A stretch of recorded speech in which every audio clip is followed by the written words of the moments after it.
Kalkun adalah hewan endemik atau hewan asli Amerika Utara. Kalkun punya jengger pada bagian leher. Fungsinya sebagai daya tarik bagi lawan jenis. Kalkun termasuk hewan yang sensitif terhadap suara. Apapun suara yang dihasilkan dari sekitar lingkungannya, maka secara refleks kalkun juga ikut berbunyi. Kalkun berbulu cantik dan mengembang ini berjenis kelamin jantan. Fungsi bulunya tentu saja untuk menarik lawan jenisnya, terutama saat ingin bereproduksi.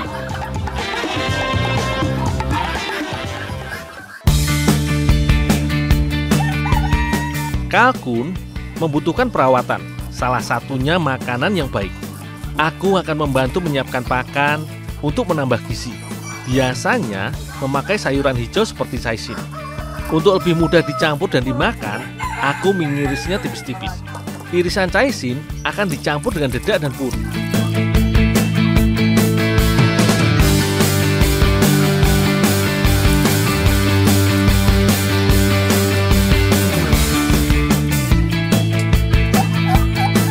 Setiap pagi dan sore, kalkun akan diberi pakan seperti ini.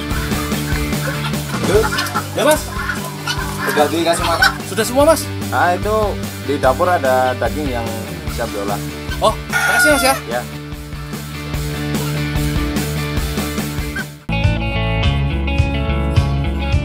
Kelapa jadi bahan penting untuk membuat wingko.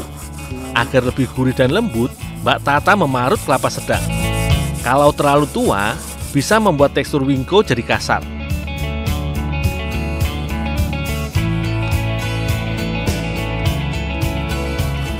Mbak, ini daging kalkunnya Mbak. Iya Nur, makasih, tolong bantuin ngadonnya dong. Oh iya Mbak.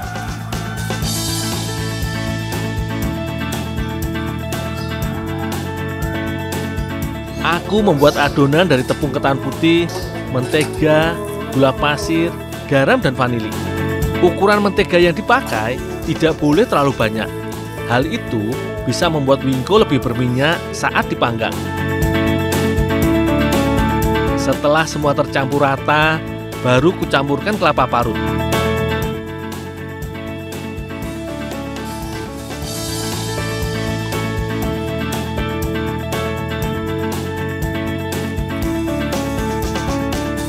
Yang membuat wingko buatanku istimewa kali ini adalah daging kalkun.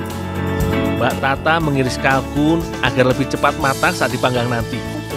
Tidak lupa menambahkan bumbu halus yang terbuat dari bawang putih dan jahe. Fungsi bumbu halus ini untuk membuat lebih gurih dan menghilangkan amis kalkun. Ada juga tambahan irisan cabai yang membuat lebih menarik. Oh iya Mbak.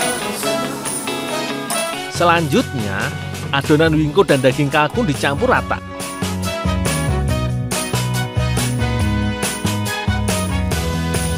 Biar lebih menarik, aku menambahkan pewarna khusus makanan.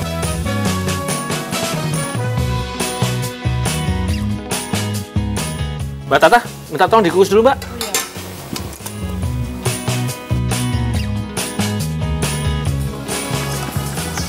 Bu, ini adonannya Bu. Ya, langsung kukus.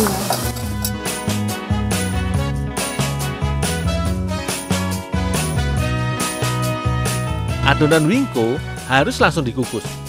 Terlalu lama membiarkan adonan bisa membuat rasanya jadi masam.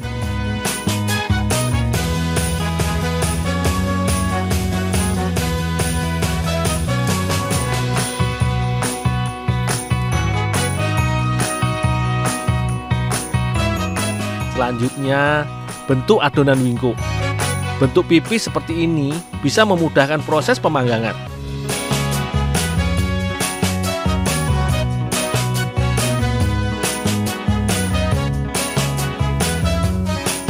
Oles panggangan dengan mentega agar wingko tidak lengket saat dipanggang.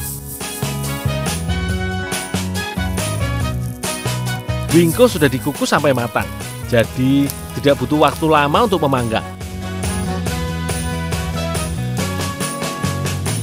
Untuk memberi efek mengkilat, oleskan kuning telur ke permukaan wingko. Jangan lupa oles juga sisi lainnya.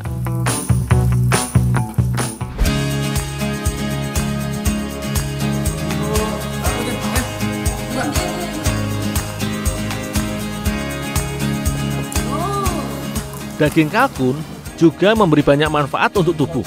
Kandungan zinc dan seleniumnya mampu memperbaiki saraf otak. Asam oleneat, omega 6 dan vitamin B6-nya juga bagus untuk kesehatan kita.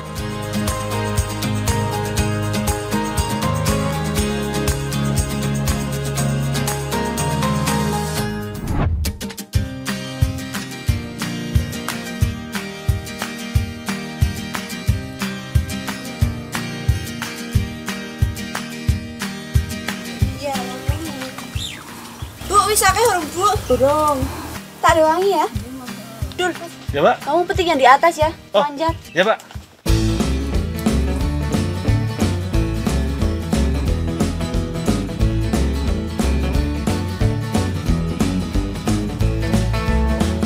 Buah karika adalah salah satu tanaman yang mudah ditemukan di daerah Dieng, Jawa Tengah.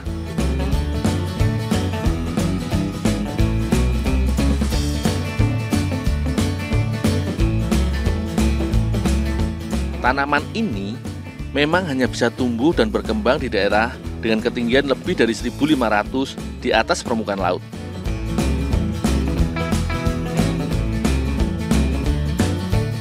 Suhunya rata-rata mencapai 12 hingga 20 derajat Celcius. Secara fisik, dari pohon sampai daun mirip dengan pepaya biasa. Namun semua dalam versi lebih kecil dan mini.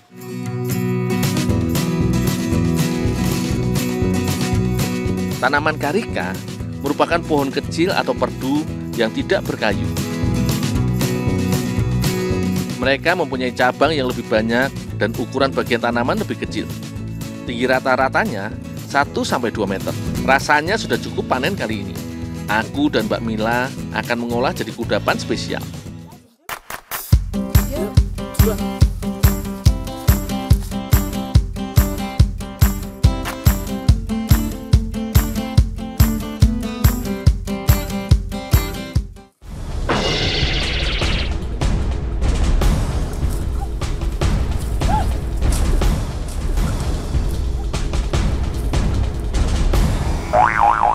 Itu, Pak.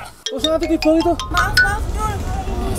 Yowes, Mbak Mila pulang dulu aja. Masih tak beresin, Pak. Maaf, Dul. Iya, nggak apa-apa, udah pulang, Pak. Beneran? Iya, ya. Ya udah ya.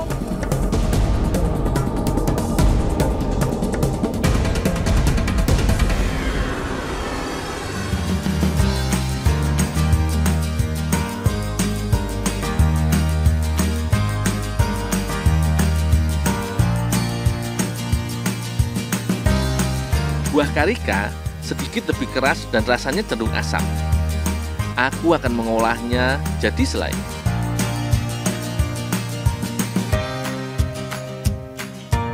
Sederhana saja, aku cukup menambahkan gula pasir.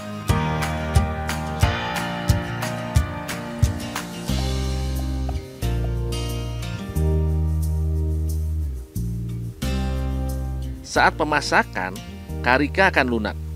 Butuh waktu yang agak lama untuk membuatnya jadi selai. Harus terus-menerus diaduk agar gula pasir tidak menempel.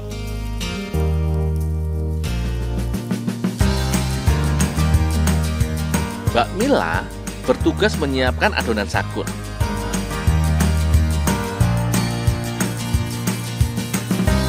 Kelapa yang diparut tidak boleh terlalu tua, karena akan mengurangi rasa dan aroma sakun. Kalau kelapa segar seperti ini, membuat sagon lebih gurih dan teksturnya lembut.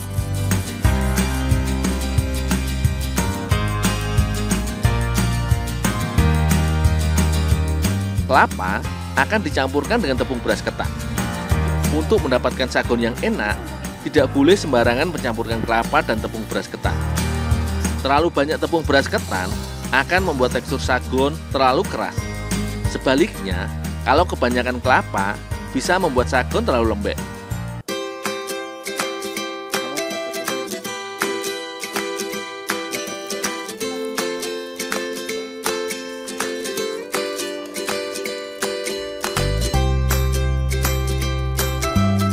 Setelah semua tercampur, sagon bisa dimasukkan cetakan.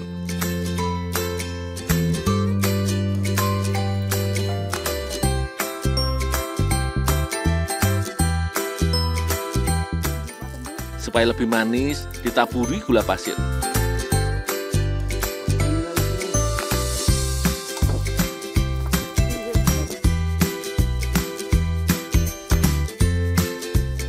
Sagon dipanggang dari dua sisi, atas dan bawah. Supaya matang sempurna, tidak boleh terlalu lama memanggang, karena akan membuat sagon keras saat dimakan. Jangan terlalu sebentar memanggang juga. Tepung dan kelapa parut yang masih mentah, kalau dimakan, tidak bagus untuk pencernaan kita.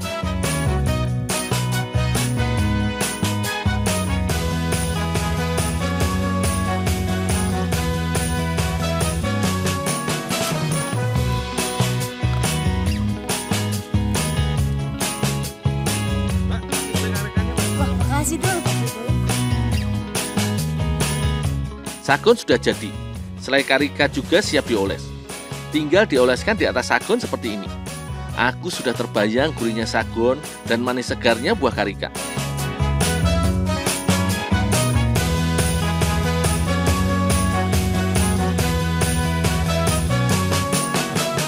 Menyantap sagon sambil santai bersama kerabat bisa menambah nikmatnya sagon. Kandungan karbohidrat pada sagon lumayan mengenyangkan. Lumayan jadi tambah energi setelah panen karika. Karika juga tak kalah banyak manfaatnya. Tidak hanya kaya serat, tapi karika juga mengandung enzim papain yang mampu membunuh bakteri jahat dalam usus dan menjaga keseimbangan asam lambung.